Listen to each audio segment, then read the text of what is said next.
स्वागत है आप सभी का हमारे YouTube चैनल पे। जैसा कि अभी हमने इससे पहले एक पार्ट 1 अपलोड किया था मैकेनिक डीजल का, तो उसी प्रोग्राम को हम आगे बढ़ा रहे हैं, है ना। आप सभी से यही रिक्वेस्ट है कि जल्दी जल्दी इन वीडियोस को कंप्लीट करें, और मैं भी कोशिश करता हूं कि वीडियोस जल्दी जितने क्वेश्चंस हो सके मैक्सिमम वो अपलोड कर दिया जाए, ताकि आपको मैक्सिमम फ़ायदा हो सके।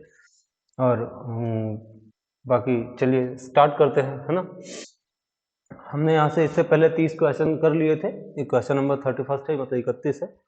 तो अभी तक अब जो इंस्ट्रूमेंट्स हैं वो उनके बारे में है, जल्दी से हम इंस्ट्रूमेंट्स कंप्लीट करेंगे, उसके बाद मेन आपका मैकेनिक डीजल का पोर्शन आएगा, है ना। चलिए, तो जैसे यहाँ पे 31 क्वेश्चन लिखा है, what is the name of the part marked as X. ये जो आप देख रहे हैं, इस उपकरण का नाम क्या है? वर्नियर कैलिपर है ना। लगभग सब लोग परिचित होंगे इससे।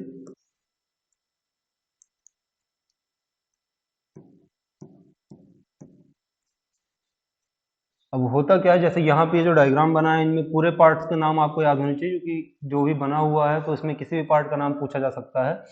तो इसमें होते कौन कौन से मेन पार्ट हैं, आपको जो सामने ऐसा दिख रहा है उसको हम कहते हैं मूवेबल जॉ। फिर जो बना हुआ है इधर, इसके बाद यहाँ पे ये स्केल बनी रहती है, ये स्लाइडिंग यूनिट हो गया। फिर इसके बाद इधर डेप्थ बार निकलती है ना। वो डायग्राम आपको याद होगा, अभी मैंने पूरा ऐसे रफ बनाया है। अभी यहाँ भी जो सामने वाला पार्ट है, इसको क्या कहते हैं? Fix jaw. क्यों? क्योंकि वो फिक्स रहता है, वो आगे पीछे नहीं हो सकता है। फिर हम स्लाइडिंग यूनिट की मदद से इस वाले जॉ को चलाते हैं, तो ये कहलाता है मूवेबल जॉ। और यहाँ पे ये लगा हुआ है, जो ऊपर लगा हुआ है, इसको कहते हैं, ये लॉक नट होता है ना। जब हम रीडिंग लेते हैं, रीडिंग लेने के बाद मूवेबल जो आपस में स्लाइड नहीं हो जाए, इसलिए क्या करते हैं, इस लॉक नट को टाइट कर लेते हैं। तो ये अभी यहाँ पे जो पूछा गया है, ये जो पीछे जो बार बढ़ती है, जब आप इस मूवेबल जॉ को खिसकाएंगे तो ये पीछे की ओर डेप्थ बार बढ़ती है, तो इसका नाम क्या है? डेप्थ बार, है ना। इससे हम क्या नापते हैं? किसी भी चीज की गहराई नापते हैं, इसलिए इसको क्या कहा जाता है? डेप्थ बार कहा जाता है। तो यहाँ पे करेक्ट ऑप्शन क्या हो जाएगा? करेक्ट आंसर है बी, है ना। सॉरी, डेप्थ मेजरिंग ब्लेड लिखा हुआ है, तो करेक्ट आंसर कौन सा है? डी। चलिए नेक्स्ट करते हैं।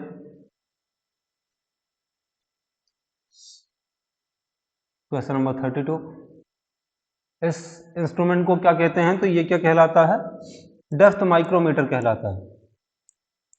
वैसे सब जानते होंगे, लेकिन हम जल्दी जल्दी रिवाइज करेंगे। तो ये कहलाता है डेप्थ माइक्रोमीटर। इससे क्या नापते हैं? तो किसी चीज की गहराई नापने के काम आता है ना।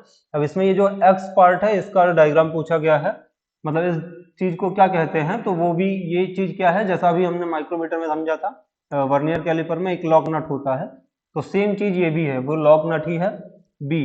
तो जब रीडिंग लेने के बाद जब हम इंस्ट्रूमेंट को अलग करते हैं जॉब से, तो उस दौरान रीडिंग हमारी डिस्टर्ब ना हो, इसलिए हम क्या करते हैं, उसको टाइट कर लेते हैं, ताकि ये जो बार है ये आगे पीछे स्लाइड ना हो, इसलिए, है ना।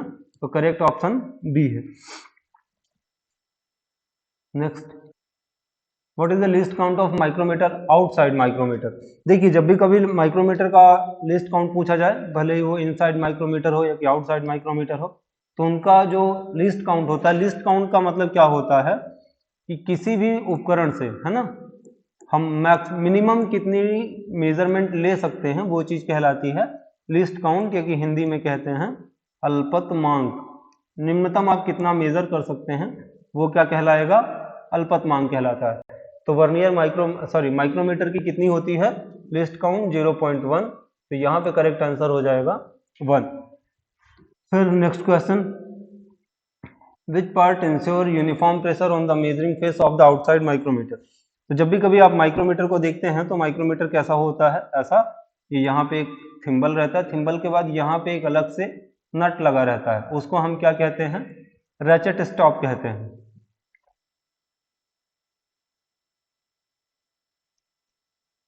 तो वो किस काम आता है? जब आप इसको टाइट करते हैं, तो यहाँ पे जो मूवेबल बार रहता है, जब आप इस स्लाइडिंग यूनिट को घुमाएंगे माइक्रोमीटर में ऐसे थिम्बल से, है ना, तो यहाँ पे जो स्लाइड होके बार आता है, उसको टाइट करने के लिए, ताकि जॉब के साथ फिक्स हो जाए, तो हम किसका यूज करते हैं, रैचेट स्टॉप का यूज करते हैं। तो यहाँ पे करेक्ट आंसर क्या है आपका, डी करेक्ट आंसर है।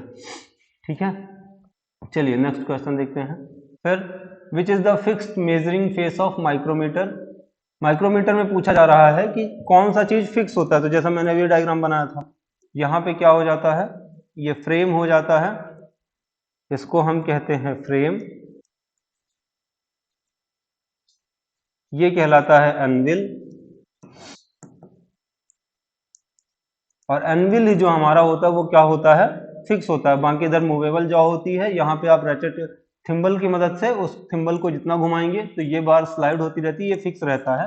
तो निश्चित फिक्स फेस क्या होता है, तो एनविल। बाकी ऑप्शन आपको शायद अगले पेज पे मिलेंगे, ये यहाँ पे लिखा हुआ बैरल, स्पिंडल, थिम्बल। तो बैरल क्या होता है, हम जिसको घुमाते हैं, है ना। बैरल 2 यूनिटें होती हैं, यहाँ पे एक मेजरिंग ये होती है, एक जिसपे वो रीडिंग लिखी रहती है, और दूसरा यहाँ पे एक और चीज होता है ना। जब आप माइक्रोमीटर अगर आपने अपनी लैब में देखा होगा तो शायद आपको थोड़ा याद आ पाएगा। तो ये चीज कहलाता है स्पिंडल, ये एनविल कहलाता है, और यहाँ पे जो चीज होती है उसको कहते हैं हम क्या, स्पिंडल। जिसकी मदद से अंगूठा लगा के घुमाते हैं वो कहलाता है थिम्बल। ठीक है, तो इसका करेक्ट ऑप्शन कौन सा है, पहला ऑप्शन करेक्ट है, तो इसलिए आंसर फर्स्ट हो जाएगा। फिर next question, which instrument is use to measure the diameter of camshaft journal. हमें क्या करना है, कैमशाफ्ट जनरल। अब कैमशाफ्ट क्या होती है, तो ये जो इन लोगों ने इंजन पढ़ रखा होगा उनको पता होगा कि इंजन के अंदर क्रैंकशाफ्ट और कैमशाफ्ट होती है। तो कैमशाफ्ट जनरल जो होता है, तो उसको हम उसके व्यास को नापने के लिए किसका यूज करते हैं, तो वहां पे यूज होता है क्या, option number D, depth micrometer. तो ये ऑप्शन करेक्ट है। ठीक है, चलिए नेक्स्ट क्वेश्चन देखते हैं। Which material used in the outside micrometer. Anvil, micrometer अभी बनाया था, एनविल जो बना होता है वो किस मटेरियल का बना होता है, तो वो बना होता है कार्बाइड। कौन कौन सा ऑप्शन है, पहला ब्रास लिखा है, ब्रॉन्ज लिखा है, कार्बन और कार्बाइड। तो ये बना किसका होता है, एनविल जो होता है वो कार्बाइड का बना होता है। ठीक है, कार्बाइड का क्यों बनाया जाता है, क्योंकि हार्ड मटेरियल, अगर हम किसी हार्ड मटेरियल को नापेंगे और किसी सॉफ्ट मटेरियल से ये बना होगा तो ये घिस जाएगा, तो इससे क्या होगा, माइक्रोमीटर में क्या आ जाएगी, एक्यूरेसी इरर हो जाएगी, है ना। जो माइक्रोमीटर की एक्यूरेसी होगी उसमें क्या आ जाएगा, कुछ इरर आ जाएगी, इसलिए हम क्या करते हैं उसको हार्ड बनाते हैं। तो वो बना किसका होता है, कार्बाइड का। इसलिए कौन सा, इसका आंसर कौन सा सही है, डी। ठीक है, नेक्स्ट क्वेश्चन देखते हैं। यहाँ पे लिखा what is the name of part marked as X. अभी हमने आपको बताया था, तो हो सकता है आप इसको जल्दी बता पाएंगे, मेरे हिसाब से अभी आपको याद भी होगा। तो क्या लिखा हुआ है यहाँ पे, अभी हमने बनाया था, तो ये आपका एनविल कहलाता है ना। ये वाला पार्ट, ये आपका क्या हो गया, थिम्बल हो गया, जहां से हम पकड़ के घुमाते हैं, जिसपे मेन रीडिंग होती है उसको बैरल कहते हैं। और ये क्या है, इसका ऑप्शन बी, ये जो बना हुआ है ये फ्रेम कहलाता है। आप एक चीज जरूर करेंगे, यहाँ पे जितने भी आप टूल्स पढ़ेंगे, उन टूल्स, वो टूल्स किस किस मटेरियल के बने होते हैं वो जरूर पढ़ लेंगे एक बार। ठीक है, चलिए नेक्स्ट क्वेश्चन। अभी हमने फिर से लिखा हुआ what is the name of part marked as X. तो ये माइक्रोमीटर के जितने पार्ट हैं सारे के सारे मिलेंगे आपको। तो यहाँ पे ये क्या हुआ, बना हुआ है, अभी हमने आपसे बात की थी, ये क्या है, एनविल है। ठीक है, चलिए नेक्स्ट क्वेश्चन। हम क्वेश्चन जल्दी जल्दी करेंगे क्योंकि वैसे ही समय नहीं है, और थोड़ा समय का भी इशू है, बनाने वीडियो बनाने में भी समय लग जा रहा है, तो अभी जल्दी जल्दी कर लेते हैं। फिर यहाँ पे क्वेश्चन लिखा है how many equal thimble divisions are made in outside micrometer. जो माइक्रोमीटर होता है, कोई सा भी माइक्रोमीटर, इनसाइड माइक्रोमीटर और आउटसाइड दोनों में होते हैं, तो वही थिम्बल बैरल होता है। एक मेन स्केल होती है जिसपे क्या होता है, मेन रीडिंग होती है ऐसे, और फिर एक बैरल बना होता है ना,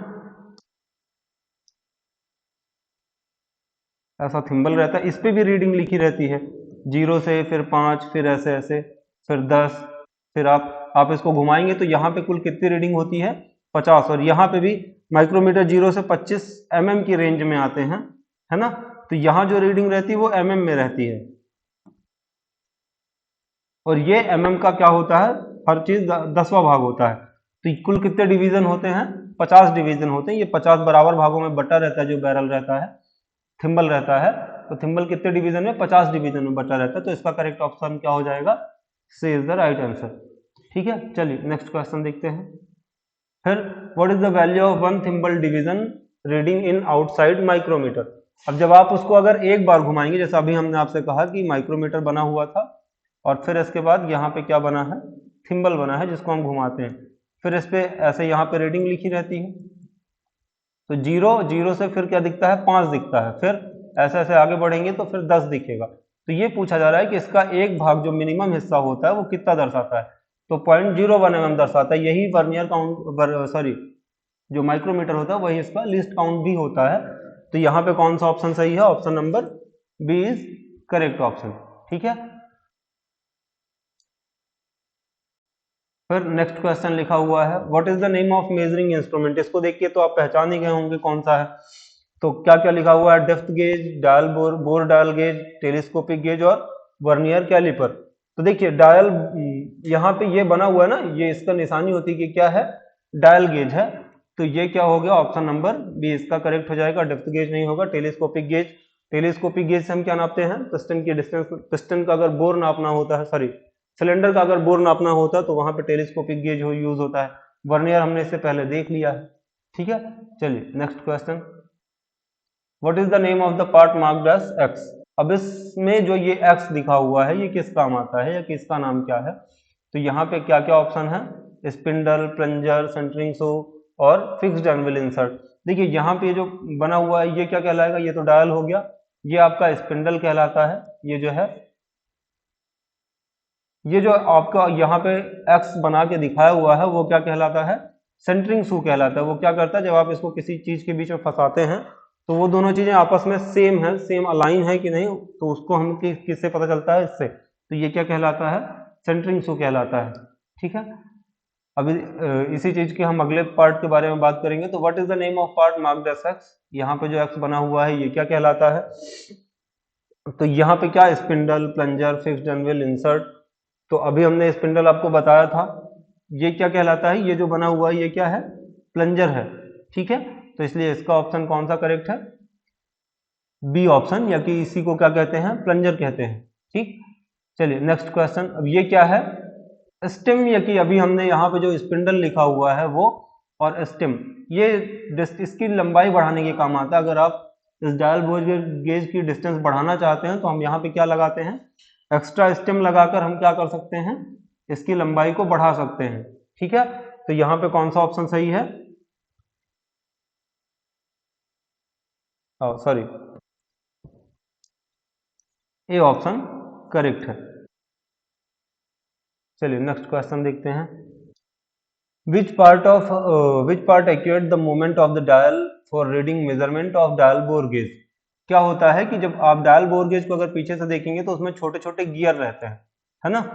वो गियर्स क्या करते हैं, फिर आप अभी जो देख रहे थे डायल बोर गेज, उसके ऊपर एक मीटर बना हुआ था, है ना, ऐसे, और फिर उसके अंदर एक बॉडी रहती है। प्लंजर क्या होता है, प्लंजर ऊपर नीचे खिसकता है, तो जितना इसमें मूवमेंट होगी ये गियर क्या करेंगे, उस मूवमेंट को बढ़ाते हैं। जैसे हम साइकिल में छोटा सा 2-3 गियर की साइकिल रहती है, हम क्या करते हैं, जब आप गियर लगाते हैं तो एक गियर में साइकिल की स्पीड कम रहती है, फिर 3 नंबर पे करोगे तो स्पीड ज्यादा होगी, तो क्या हुआ, ये जो गियर्स रहते हैं यही स्पीड को क्या करते हैं, एक्सपेंड करते हैं या कि बढ़ाते हैं। तो सेम इसी तरीके से प्लंजर का थोड़ा सा भी मूवमेंट होता है तो ये जो 3-4 गियर रहते हैं ये आपस में करके इस मीटर को, या कि आपको जो इंडिकेटर दिखता है उस इंडिकेटर को आगे पीछे फॉरवर्ड करते हैं, तो उससे आपको पता चलता है। तो मेन रीडिंग किससे, movement of the dial for reading, तो डायल की रीडिंग किससे आती है, तो वो प्लंजर से आती है। तो यहाँ पे करेक्ट ऑप्शन हो जाएगा बी। चलिए नेक्स्ट क्वेश्चन, फिर which instrument use to read the telescopic gauge measurement. अगर हमको टेलीस्कोपिक गेज का मेजरमेंट पढ़ना है तो हमें क्या यूज करना पड़ेगा। तो टेलीस्कोपिक गेज हमने जैसे अभी आपको बताया था, सिलेंडर का बोर नापने का काम आता है, सबके लैब में होता है, बिल्कुल रहता है। तो आपको करना, जब आप क्या करते हैं, टेलीस्कोपिक गेज होता है, इसमें यहाँ पे ऐसे प्लंजर लगे रहते हैं, है ना, 2 स्टेम रहती हैं, और यहाँ पे एक, जैसा आप उसमें माइक्रोमीटर में थिम्बल देखते हैं वैसा ही यहाँ पे रहता है। तो आप उस नट को जब ढीला करेंगे तो ये स्टेम की लंबाई क्या होगी, बढ़ती जाती है। फिर जब वो जाके सिलेंडर की दीवार से चिपक जाता है तो हम उसको यहाँ से लॉक नट को टाइट करके इसको बाहर निकाल के फिर उसको किससे नापते हैं, आउटसाइड माइक्रोमीटर से इसकी लंबाई मेजर कर लेते हैं। फिर उसके हिसाब से हमको क्या मिल जाता है, सिलेंडर का वॉल्यूम, कि सिलेंडर कितने सीसी का है। ये सारी चीजें मेजर करने के लिए हम क्या यूज करते हैं, टेलीस्कोपिक गेज। और जैसे हमने मेजरिंग पढ़ी थी, तो मेजरिंग दो तरीके से होती है, डायरेक्ट और इनडायरेक्ट।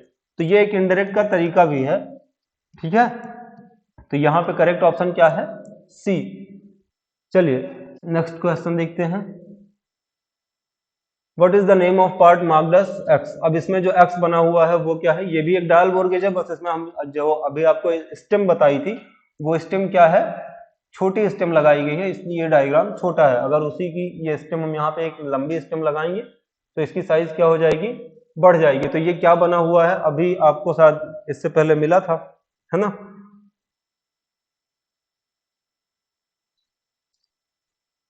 तो ये क्या है? ये प्लंजर है। इस प्लंजर पे जरा सा मूवमेंट होगी तो ये रीडिंग क्या होगी? इधर उधर होगी। तो ये क्या बना हुआ है? ये चीज क्या कहलाएगी? पार्ट प्लंजर कहलाता है ये पार्ट, ठीक है। चलिए नेक्स्ट क्वेश्चन। फिर से एक्स के रूप में चिन्हित भाग को क्या नाम दें? ये क्या है? तो यहाँ पे पूछा गया है, तो ये आपका वही हो गया, प्लंजर हो गया, ये रीडिंग के लिए हो गया। तो ये क्या कहलाएगा? अब यहाँ पे आप ये लॉक नट देख रहे हैं, ऑप्शंस देख लेते हैं क्या क्या है। Anvil, clamp, plunger, stem. Plunger हमने आपको बता दिया, ये जो नीचे लगा हुआ है ये प्लंजर है। अगर आप इसकी हाइट बढ़ाने के लिए जो यूज करेंगे वो स्टेम कहलाता है। तो यहाँ पे ये सही आंसर क्या है? B is the right answer. वो क्या है? क्लैम्प है, ठीक है। चलिए नेक्स्ट क्वेश्चन देखते हैं। Which instrument is used to check the end play of a crankshaft? कोई जैसे इंजन में क्रैंकशाफ्ट होती है, एंड प्ले क्या होता है कि जब आप किसी शाफ्ट को देखें, शाफ्ट ऐसे गोल गोल घूमेगी, गोल होगी तो गोल घूमेगी, लेकिन क्या होता है कभी कभी हम देखते हैं जैसे फोर व्हीलर या कि किसी भी गाड़ी का जब पहिया देखते हो तो पूरा गोल नहीं घूमता है, कभी ऐसे घूमेगा फिर कभी घूम के इधर चला जाएगा, है ना। तो अगर ये एंड में प्ले हो रहा है, जहां पे रखी हुई है वो घूम रहा है, तो हम इसको किससे मेजर करते हैं कि उस प्ले वो कितना प्ले है? अगर वो मेजर करना हो तो हम मेजर किससे कर पाते हैं? तो ऑप्शन क्या क्या पढ़ लेते हैं। Dial test indicator, telescopic gauge, dial bore gauge और डायल स्लिप गेज। तो यहाँ पे करेक्ट आंसर हो जाएगा dial test indicator. Dial test indicator किस काम आता है? तो एंड प्ले चेक करने के काम आता है, ठीक है। चलिए नेक्स्ट क्वेश्चन देखते हैं। What is the name of gauge? इसको तो सब लोग देख के ही पहचान गए होंगे ये क्या है ना। ऑप्शन जरूरत ही नहीं है, तुरंत आप डायग्राम देखेंगे तुरंत आपको याद आना चाहिए कि ये क्या है? Filler gauge. और ये काम कहाँ आता है? तो जब गैप नापना होता है कि नहीं, मेटिंग जो पार्ट्स होते हैं, मिलने वाले पार्टों के बीच जब गैप नापना हो या कि जहां बहुत कम गैप हो और हमको उसको मेजर करना हो तो क्या यूज करते हैं? Filler gauge. और ये इसके ऊपर रीडिंग लिखी हुई है 2.00 1.80, ऐसे कम करते करते इधर से रीडिंग चलती है। इसमें कई सारी ब्लेड्स रहती हैं, जब तक हम इंसर्ट करते हैं उस मीटिंग पार्ट के बीच कि जहां गैप रहता है, तो जो वाली प्लेट जाके फंस जाती है तो वही उन दोनों के बीच का क्या हो जाता है? गैप हो जाता है ना। इसको तो अच्छे से जानते होंगे सब लोग। चलिए नेक्स्ट क्वेश्चन देखते हैं क्या है। Which can be measured by filler gauge? Filler gauge से द्वारा हम किसको नापते हैं? तो मैंने अभी आपको बताया, गैप बिटवीन मैटिंग पार्ट्स, किन्हीं भी दो मिलने वाले पार्ट्स के बीच जब हम गैप नापते हैं तो क्या यूज किया जाता है? फिलर गेज यूज किया जाता है। Next question. Which marking media is used on the rough surface? Marking media आप सब लोग जानते होंगे। मार्किंग मीडिया होता क्या है कि जब हमको किसी मेटल के ऊपर मार्किंग करनी होती है तो मार्किंग क्लियर दिख सके, जब हम टेम्परेरी मार्किंग करते हैं ना, प्रिक पंच की सेंटर पंच से नहीं, तो उससे पहले हम क्या करते हैं? स्केल की जब उस पर लाइनिंग करते हैं तो हम क्या करते हैं? मार्किंग मीडिया का यूज करते हैं ताकि हमारी मार्किंग आसानी से दिख सके। तो जब हम रफ सरफेस पे मतलब खुरदुरी सतहों पे करते हैं तो किसके द्वारा करते हैं? White wash, Persian blue, copper sulphate, ये सब पढ़ा होगा। कॉपर सल्फेट क्या होता है? सबसे जहरीला होता है। पर्सियन ब्लू जब फिनिशिंग करनी होती है, फिनिशिंग मार्किंग तब करते हैं। यहाँ पे करेक्ट ऑप्शन क्या है? White wash. जब हमें रफ करनी हो, रफ कार्य हो, तो हम क्या करेंगे? पहले व्हाइट वॉश का यूज करेंगे, जैसा कि आप चौक ऑफ यूज करते होंगे लैब में, वही चीज है, ठीक है। चलिए next question. Which marking media use to mark in the finish surface? अभी हमने आपको बताया फिनिश्ड सरफेस है तो क्या यूज करेंगे? पर्सियन ब्लू यूज करेंगे, ठीक है। Next question. Which marking media is poisonous? कौन सी जहरीली है? तो जहरीला क्या है? कॉपर सल्फेट है। Next. What is the name of the equipment? ये जो आप देख रहे हैं ये क्या है? तो ये क्या है? सरफेस प्लेट है। जो डायग्राम्स हैं उनको तो आप आसानी से देख के तुरंत बता सकते हैं। फिर क्वेश्चन नंबर 57 है। What is the basic unit of length in SI as per SI unit? जब आप लंबाई नापते हैं तो उसकी एसआई इकाई क्या होती है? यूनिट सिस्टम आपने पढ़ा होगा, एसआई, एमकेएस, सीजीएस, है ना? तो लंबाई नापने की एसआई यूनिट क्या होती है, लेंथ नापने की, ये पूछा जा रहा है। तो मीटर होती है ना? तो इसका करेक्ट ऑप्शन क्या हो जाएगा? C. Next question, what is the least count of engineering steel rule? Least count अभी हमने बताया, अल्पतमांक मतलब मिनिमम आप कितना नाप सकते हैं। तो आपके पास जो स्केल होती है उसका पूछा जा रहा है। तो ये जरूर क्वेश्चन याद रखेंगे, क्योंकि ज्यादातर बच्चे लगाते हैं कि हम एक स्केल से 1 mm नाप सकते हैं, लेकिन ये गलत है। ये जो नीचे इंचेस में रहते हैं, आप उस मार्किंग को ध्यान देंगे तो उसकी सहायता से आप मिनिमम कितना नाप सकते हैं, उस स्केल से भी 0.5 mm नापा जा सकता है। जबकि नॉर्मल आप क्या देखेंगे, ये स्केल हो गई, यहां से यहां 5 और ये 10, मतलब यहाँ पे आपको 1 लिखा हुआ मिलेगा, लेकिन वो 1 किस में रहता है? सेंटीमीटर में। तो आपको लगेगा कि 1 सेंटीमीटर का 10वां हिस्सा 1 mm हो जाता है ना? लेकिन जब आप यहाँ नीचे जो इंच में रीडिंग रहती है, आप उससे मेजर करेंगे तो ये मिला के यहाँ पे आप कितना मेजर कर सकते हैं? 0.5 mm। ये सारी चीजें अगर आप प्रैक्टिकल जब करेंगे तो फिर उसमें समझ में आ जाता है। चलिए नेक्स्ट क्वेश्चन देखते हैं। Which marking device is use to scribe circle? Circle बनाने हैं तो हमने बचपन से सर्कल किससे बनाए हैं? वो तो पढ़ा ही है, jenny caliper, inside spring, outside spring divider और आउटसाइड कैलिपर। जब मार्किंग कर रहे होते हैं तो हमें एक डिवाइडर मिलता है। डिवाइडर मतलब जैसा पहले जो कंपास लेते थे उसमें 2 चीजें आती थी, एक बराबर रहती थी और एक ऐसे जिसमें हम पेंसिल फंसा के फिर उसकी सहायता से सर्कल ड्रॉ करते हैं, है ना? तो ये जो चीज होती है इसको कहते हैं क्या? Spring divider. और ये कहाँ काम आती है? जब कॉपी के बाहर कोई सर्कल ड्रॉ करना हो किसी मेटल पे, तो हम किसका यूज करते हैं? स्प्रिंग डिवाइडर का यूज करते हैं। तो यहाँ पे करेक्ट ऑप्शन हो जाएगा सी। नेक्स्ट देखते हैं क्या है, which instrument use to check the right angle? 90 degree का एंगल किसी जॉब में मेजर करना हो तो क्या यूज करते हैं? ये भी काफी इजी है, steel rule, try square, firm joint, caliper, spring joint. तो क्या यूज करते हैं? Try square. ठीक है, तो ये आज के कुछ क्वेश्चंस थे, आप इनको इस वीडियो को देखें। जो भी दिक्कत हो कमेंट करें। पिछले वीडियो में कमेंट थे कि शायद किसी को ऑडियो नहीं आ रही थी, तो हमने कुछ कोशिश की है। अब अगर फिर से आपको कोई प्रॉब्लम होती है तो आप फिर से कमेंट करेंगे। बाकी फिर मिलते हैं अगले वीडियो में। धन्यवाद।